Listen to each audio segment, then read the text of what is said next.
New బోధనలో ఘనంగా పవన్ కళ్యాణ్ 54వ జన్మదిన వేడుకలు. టుడే టీవీ పల్నాడు జిల్లా బ్యూరో దుగ్గి నాగేశ్వరరావు.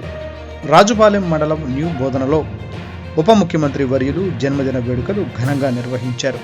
ఈ వేడుకల్లో న్యూ బోధనం సర్పంచ్ తోటా శ్రీనివాసరావు, సత్తెనపల్లి నియోజకవర్గ ఎస్ఎల్ అధికార ప్రతినిధి షాట్ల దేవదాస్, కావూరి కోటయ్య, ఎం వారపు వెంకయ్య, మెరుగు రత్తయ్య, ఎస్టీసెల్ అధ్యక్షుడు బోధనం మాజీ సర్పంచ్ పగిడిపల్లి నాగరాజు, మెరుగు పిచ్చయ్య, వట్టే శ్రీనివాసరెడ్డి, తోట నరసింహస్వామి మరియు తెలుగుదేశం పార్టీ నాయకులు, కార్యకర్తలు, మహిళలు, యువకులు పాల్గొని జన్మదిన వేడుకలు ఘనంగా నిర్వహించారు.